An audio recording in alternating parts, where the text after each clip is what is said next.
उत्तर प्रदेश विधानसभा के शीतकालीन सत्र का हंगामेदार आगाज। सपा विधायकों ने काले कपड़े पहनकर किया सरकार का विरोध, सत्ता पक्ष ने की निंदा।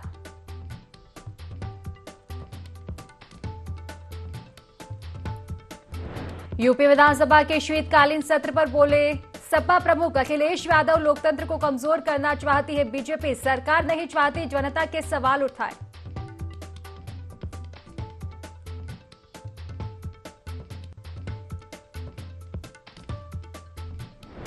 सीएम योगी आदित्यनाथ की विपक्ष से अपील, सभी मसलों पर होगी चर्चा लेकिन सदन की गरिमा बनाए रखना भी जरूरी।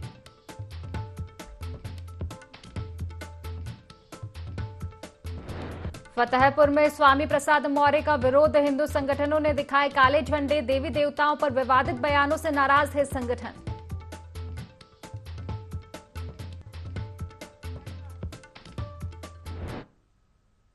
नमस्कार, IND 24 देख रहे हैं आप और मैं हूं आपके साथ खुशी व्यास। चलिए रुक करेंगे बड़ी खबर की ओर। लखनऊ से आपको बता दें, जहां सीएम योगी आदित्यनाथ का बयान सामने आया है। शीतकालीन सत्र के पहले सीएम योगी आदित्यनाथ ने बयान दिया और उन्होंने कहा कि लंबित विधायी कार्य पूरे किए जाएंगे। मैं सभी सदस्यों का स्वागत करता हूं।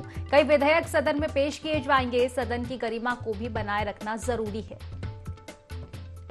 तो देखिए, शीतकालीन सत्र का आगाज हो चुका है विधानसभा के उत्तर प्रदेश में और इसी के चलते सीएम योगी आदित्यनाथ का बयान सामने आया है। शीतकालीन सत्र के पहले सीएम योगी आदित्यनाथ ने बयान दिया और उन्होंने कहा कि लंबित विधायी कार्य पूरे किए जाएंगे। मैं सभी सदस्यों का स्वागत करता हूं। कई विधेयक सदन में पेश किए जाएंगे।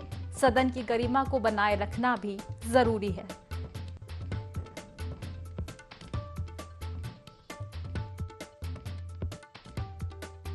कार्रवाई में भाग लेने के लिए आने वाले सभी माननीय सदस्यों का मैं हृदय से स्वागत करता हूं। इस शीतकालीन सत्र है। अनुपूरक बजट के साथ ही विधायी कार्य जो लंबित हैं वह भी पूरे होंगे। उत्तर प्रदेश विधानमंडल ने अपनी कार्रवाई को सुचारू रूप से संचालित करने, गरिमापूर्ण तरीके से संसदीय लोकतांत्रिक प्रणाली को पुष्ट करते हुए बहुत महत्वपूर्ण मुद्दों पर पिछले 6.5 वर्ष से चर्चा परिचर्चा को आगे बढ़ाने में एक नई सफलता प्राप्त की है।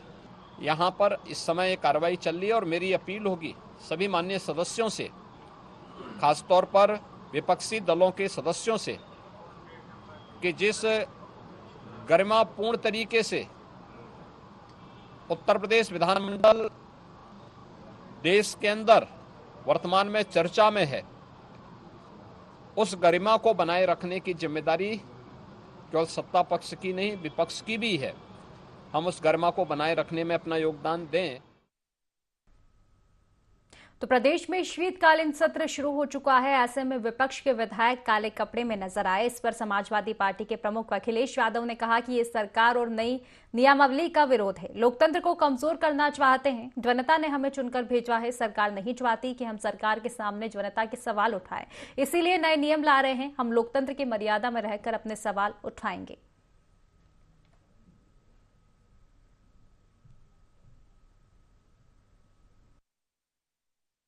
सरकार का विरोध है और नई नियमावली का भी विरोध इसलिए होना चाहिए क्योंकि लोकतंत्र को कमजोर करना चाहते हैं। नियम तो इसलिए बने कि जिससे लोकतंत्र मजबूत हो। आखिरकार जनता ने हमें चुन करके भेजा है। हमारी जिम्मेदारी बनती है जनता के सवालों को उठाने का। ये सरकार नहीं चाहती है कि हम जनता के सवालों को उनके सामने खड़ा करें, उन्हें उठाएं या तख्ती पर लिख करके ले जाएं। ये किस लोकतंत्र में है कि आप जनता के सवाल नहीं उठा सकते?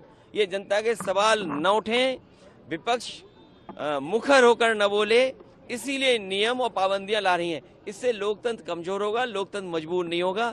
जो परंपराएं रही हैं, जो लोकतंत्र में मर्यादा है, उसके तहत रहकर के हम लोग अपने सवाल उठाएंगे। तो जाति जनगणना से प्रमुख मुद्दा रहेगा इस सदन में? वो लगातार रहेगा, केवल इस सदन में नहीं। दिल्ली का 24 का चुनाव होने जा रहा, तब भी ये मुद्दा रहेगा। तो चलिए खबर अब आपको फतेहपुर से बता दें, जहां स्वामी प्रसाद मौर्य को हिंदू संगठनों ने काले झंडे दिखाए हैं। आपको बता दें कि हाथों में पोस्टर लेकर सड़क पर उतरकर प्रदर्शन किया गया है। नहर कॉलोनी में एक कार्यक्रम में शामिल होने पहुंचे थे। हिंदू देवी देवताओं पर विवादित बयानों से नाराज था संगठन। सदर कोतवाली के पटेल नगर चौराहे का ये पूरा मामला। तो देखिए, स्वामी प्रसाद मौर्य को हिंदू संगठनों ने काले झंडे दिखाए हैं। दरअसल आपको बता दें कि नहर कॉलोनी में एक कार्यक्रम में शामिल होने लोग पहुंचे थे, वहां पर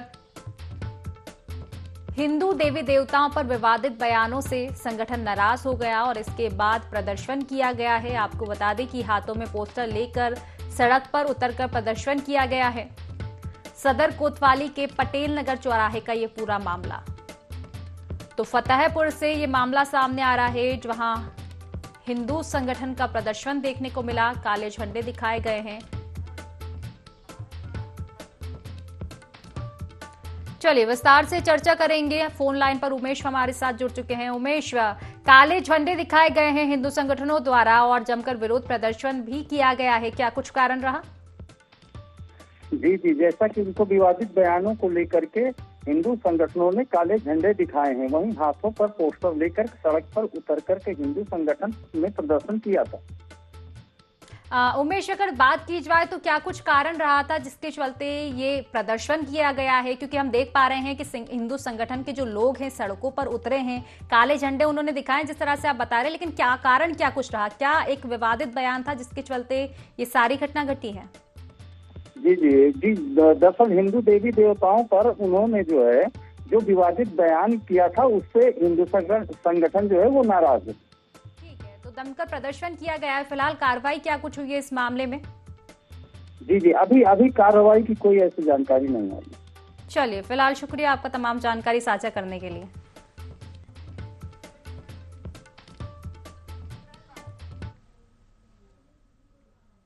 चलिए लखनऊ से आपको खबर बता दें, जहां सैयद मोदी बैडमिंटन टूर्नामेंट का उद्घाटन हुआ है। सीएम योगी ने बैडमिंटन टूर्नामेंट का उद्घाटन किया है। आपको बता दें कि बीबीडी बैडमिंटन अकादमी में प्रतियोगिता का आयोजन किया गया। 18 देशों के 250 खिलाड़ी इस प्रतियोगिता में शामिल रहेंगे। सीएम ने टॉस उछालकर प्रतियोगिता का उद्घाटन किया और बैडमिंटन आपको बता दें कि एक अच्छा खेल है, सीएम योगी ने इस दौरान कहा, और इसी के साथ उन्होंने कहा कि खिलाड़ियों को प्रोत्साहित किया जा रहा है। लखनऊ से ये खबर हम आप तक पहुंचा रहे हैं। सैयद मोदी बैडमिंटन टूर्नामेंट का उद्घाटन हुआ है। सीएम योगी ने बैडमिंटन टूर्नामेंट का उद्घाटन किया। आपको बता दें कि बीबीडी बैडमिंटन अकादमी में प्रतियोगिता का आयोजन किया गया है और इस प्रतियोगिता की अगर हम बात करें तो 18 देशों के 250 खिलाड़ी इस प्रतियोगिता में शामिल है। सीएम ने टॉस उछालकर प्रतियोगिता का उद्घाटन किया है और इस दौरान सीएम योगी आदित्यनाथ का बयान भी सामने आया। उन्होंने कहा कि बैडमिंटन एक अच्छा खेल है, खिलाड़ियों को प्रोत्साहित इसके चलते किया जा रहा है।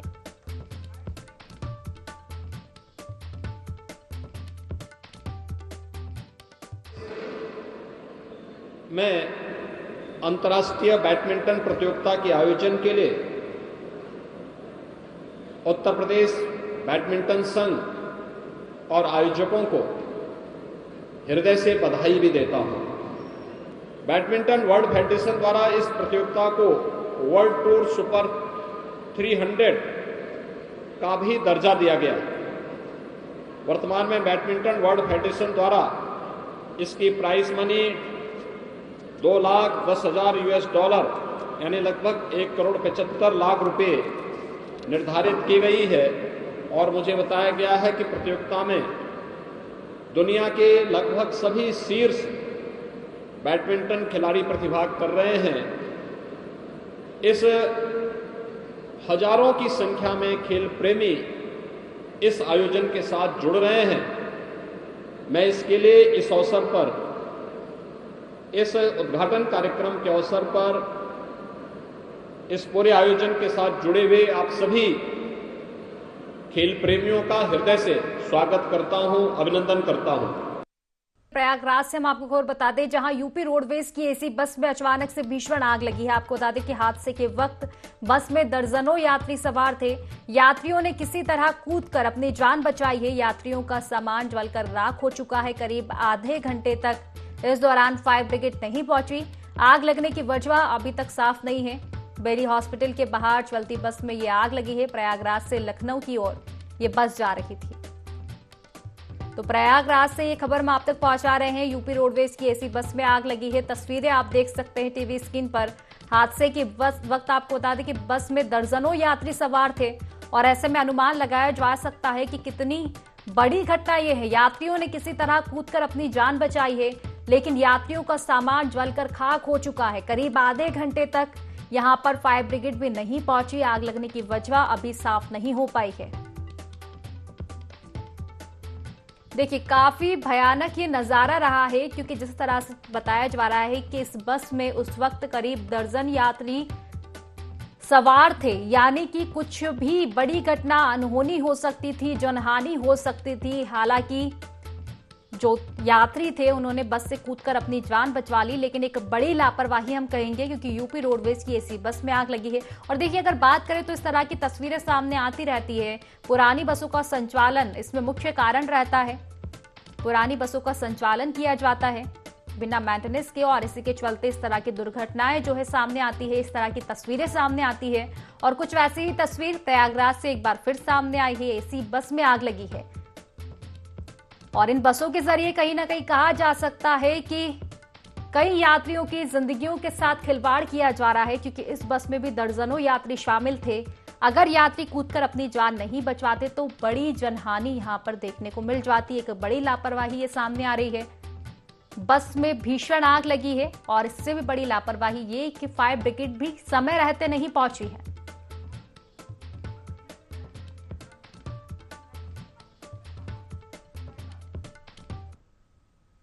चलिए, बस्ती से अब आपको खबर बता दें, जहां पनीर फैक्ट्री में खाद्य विभाग का छापा पड़ा है। आपको बता दें कि डीएम के निर्देश पर एसडीएम और खाद्य विभाग ने कार्रवाई को अंजाम दिया। 2 दर्जन से अधिक सैंपल लिए गए हैं। 3 ड्रम में 900 लीटर बरामद किया गया। आपको बता दें कि दूध का हिसाब भी कारोबारी नहीं दे पाया। जिले में तेजी से पाउडर के दूध का पनीर जो है बेचा जा रहा था। पाल्हा गांव में पनीर की फैक्ट्री चल रही थी।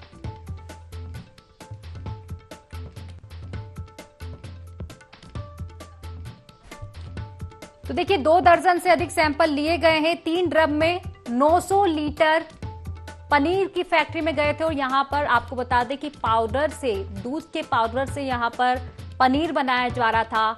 900 लीटर पाउडर युक्त दूध यहां से बरामद किया गया है। दूध का हिसाब भी कारोबारी नहीं दे पाया। तो जिले में तेजी से पाउडर के दूध का पनीर जो है बेचा जा रहा था। पाल्हा गांव में पनीर की फैक्ट्री संचालित थी।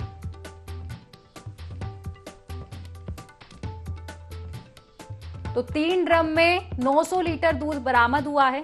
और आपको बता दें कि पाल्हा गांव में ये पनीर की फैक्ट्री चल रही थी। जिले में तेजी से पाउडर के दूध का पनीर बेचा जा रहा था। दूध का हिसाब भी कारोबारी नहीं दे पा रहा था। लोगों की जिंदगी के साथ देखा जाए तो सीधा खिलवाड़ किया जा रहा था, क्योंकि कहा जाता है कि शुद्ध पनीर के नाम पर हमेशा मिलावटी पनीर जो है कारोबारी बेचते हुए नजर आते हैं। कुछ ऐसी ही तस्वीर बस्ती से सामने आई है। पनीर की फैक्ट्री में जब छापा मारा गया तो देखा गया कि अधिक मात्रा में यहां पर पाउडर युक्त दूध से पनीर बनाया जा रहा है। लोगों की जान के साथ खिलवाड़ किया जा रहा है।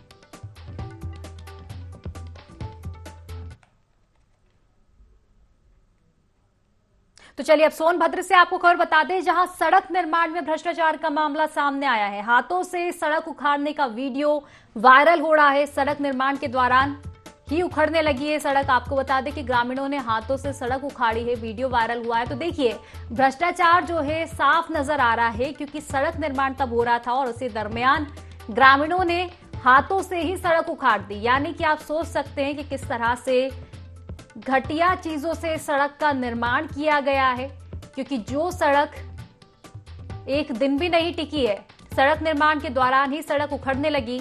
4 किलोमीटर सड़क निर्माण में ये खेल किया जा रहा था, जिससे अब आक्रोश है ग्रामीणों में। बभनी विकासखंड के बड़ौर गांव का ये पूरा मामला। तो एक बड़ा भ्रष्टाचार का खेल यहां पर चल रहा था। सोनभद्र से ये खबर हम आप तक पहुंचा रहे हैं। सड़क निर्माण के दौरान ही आपको बता दें कि ग्रामीण सड़क को उखाड़ते हुए नजर आए हैं। हैरानी वाली बात यह है कि सड़क साफ तौर पर उखड़ती हुई भी नजर आ रही है। अंदाजा लगाया जा सकता है इसके चलते कि किस तरह की घटिया सामग्री का इस्तेमाल सड़क निर्माण में किया गया है।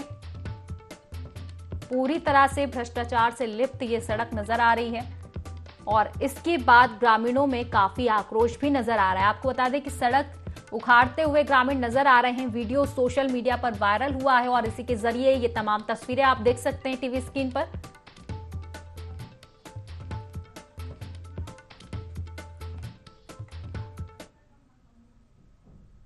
चलिए उन्नाव से आपको खबर बता दें, जहां कोहरे की वजह से एक डंपर अनियंत्रित होकर पलट गया। एक्सीडेंट में 2 लोगों की मौत हुई है। अनियंत्रित होकर पेड़ से टकराकर खंती में पलटा है डंपर। आपको बता दें कि विजिबिलिटी कम होने से ये अनियंत्रित हुआ था डंपर। हादसे में ड्राइवर और क्लीनर की मौके पर ही मौत हो गई। डंपर की कैबिन को काटकर शवों को बाहर निकाला गया है। हसनगंज क्षेत्र के मियागंज मोहन रोड की घटना। तो देखिए, जैसे ही ठंड का मौसम आता है ये परेशानी कहीं ना कहीं बढ़ जाती है। कोहरे की वजह से वाहन दूसरे वाहनों को देख नहीं पाते हैं, सड़कें दिख नहीं पाती है कोहरे की वजह से, और तमाम दुर्घटनाएं होती है। और कुछ ऐसी ही तस्वीर ये सामने आई है। उन्नाव के हसनगंज थाना क्षेत्र से ये तस्वीरें सामने आई है। कोहरे की वजह से डंपर अनियंत्रित होकर पलटा है और इस हादसे में आपको बता दें कि 2 लोगों की मौत हुई है। बताया जा रहा है कि पेड़ से टकराकर खंती में ये डंपर पलटा है। विजिबिलिटी कम होने से अनियंत्रित हुआ था डंपर। ड्राइवर और क्लीनर की मौके पर ही मौत हो गई। इसके बाद कैबिन को काटकर शवों को बाहर निकाला गया है।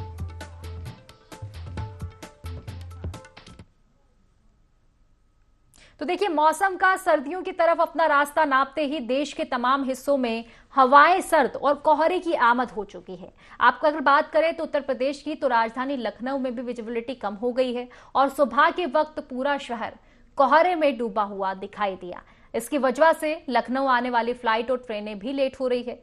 उत्तर प्रदेश के रायबरेली, बाराबंकी, सीतापुर, सुल्तानपुर और बहराइच समेत पश्चिमी जिलों में भी कोहरे का असर देखने को मिल रहा है, जिससे रात और सुबह में ठिठुरन भी शुरू हो चुकी है। आपको बता दें कि पश्चिमी विक्षोभ की सक्रियता के चलते मौसम में अचानक बदलाव आया है और तापमान में 2 डिग्री सेल्सियस की गिरावट भी दर्ज की गई है।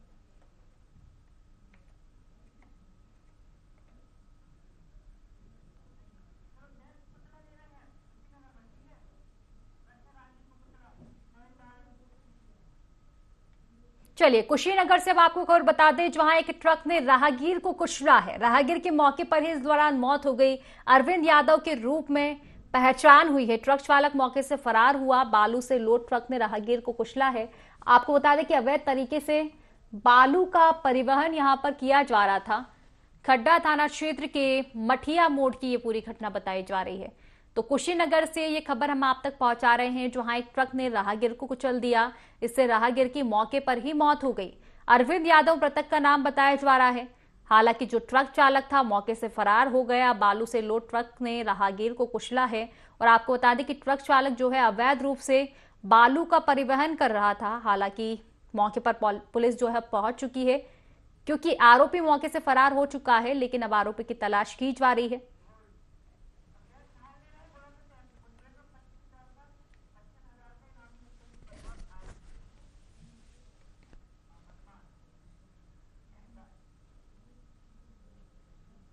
चलिए बुलंदशहर से आपको खबर बता दें, जहां मुठभेड़ में 25,000 का इनामी बदमाश घायल हुआ है। एसटीएफ की नोएडा यूनिट और खानपुर पुलिस से मुठभेड़ हुई थी। खानपुर थाने से वंचित इनामी बदमाश दीपक बताया जा रहा है। साथी के साथ किसी वारदात को अंजाम देने के लिए यह निकला था।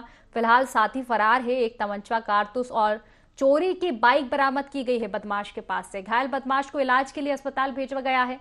थाना कानपुर में धकरौली बम्बे के पास ये मुठभेड़ हुई थी। तो बुलंदशहर से खबर हम आप तक पहुंचा रहे हैं, जहां मुठभेड़ में 25,000 का इनामी बदमाश घायल हुआ है। आपको बता दें कि एसटीएफ की नोएडा यूनिट और खानपुर पुलिस से बदमाश की मुठभेड़ हुई थी, जिसमें वो घायल हुआ। तो देखिए, इनामी बदमाश दीपक जो है खानपुर थाने से वंचित था। साथी के साथ किसी वारदात को अंजाम देने की फिराक में था और इस दौरान पुलिस ने गिरफ्तारी कर ली थी। हालांकि जो बदमाश का साथी है वो फरार बताया जा रहा है। घायल बदमाश के पास से तमंचा, कारतूस भी बरामद किए गए हैं। एसटीएफ की नोएडा यूनिट और खानपुर पुलिस से मुठभेड़ की थी बदमाश ने और इसके बाद पूरी कार्रवाई की गई है।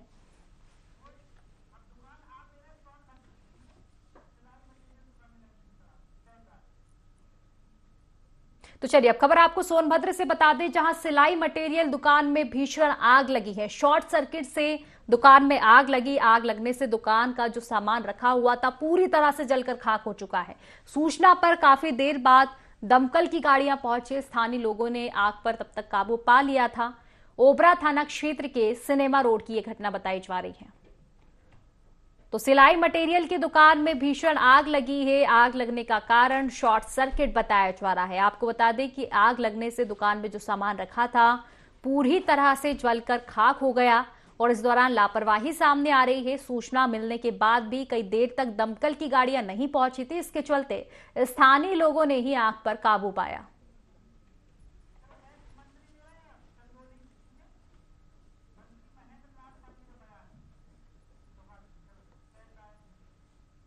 चलिए चंदौली से अब आपको खबर बता दें, जहां केंद्रीय मंत्री महेंद्र नाथ पांडेय ने जिले को सौगात दी है। 121 करोड़ की योजनाओं का लोकार्पण और शिलान्यास किया है। राहुल गांधी पर उन्होंने इस दौरान निशाना साधा और उन्होंने कहा कि राहुल गांधी हल्के बयान दे रहे हैं। केसीआर के खिलाफ पूरी ताकत से बीजेपी लड़ रही है। कांग्रेस और केसीआर की आपस में मिलीभगत है।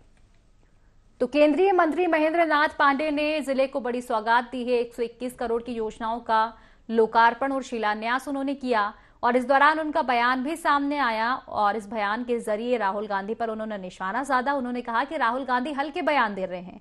केसीआर के खिलाफ पूरी ताकत से लड़ रही है बीजेपी और कांग्रेस और केसीआर की आपस में मिलीभगत है।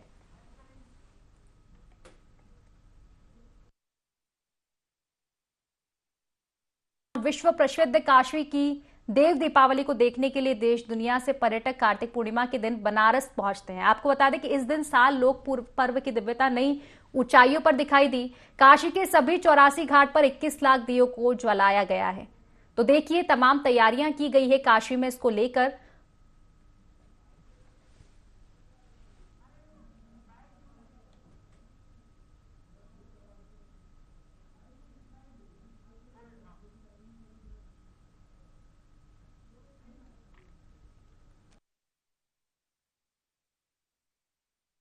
इसी के बारे में कहा जाता है ये अविनाशी है। हम लोग अमावस्या के दिन मनुष्य अपनी दीपावली मनाता है। कार्तिक पूर्णिमा का तिथि देवताओं की दीपावली है और काशी तो देवादिदेव महादेव बाबा विश्वनाथ का धाम है। देव दीपावली की परंपरा आज के दिन पर कई 100 वर्षों से यहाँ की परंपरा का हिस्सा रहा है। काशी में लाखों दीपक जल रहे हैं और इसके साथ इस पूरे कार्यक्रम के साक्षी बन रहे हैं दुनिया के 70 देशों के राजनयिक, उन देशों के एम्बेसडर्स और वहां के अन्य राजनयिक आज इस कार्यक्रम के हिस्से बन रहे हैं। यानी 70 देशों की उपस्थिति एक साथ प्रधानमंत्री जी के कारण काशी में हुई है। इसके लिए प्रधानमंत्री जी का आभार और जितने भी आगत अतिथि हैं उनका देव दीपावली के इस कार्यक्रम में बाबा विश्वनाथ के इस पावन धाम में मां गंगा के सानिध्य में हृदय से अभिनंदन है, स्वागत है। तो फिलहाल की खास खबरों में बस इतना ही। आप बने रहिए IND 24 के साथ। नमस्कार।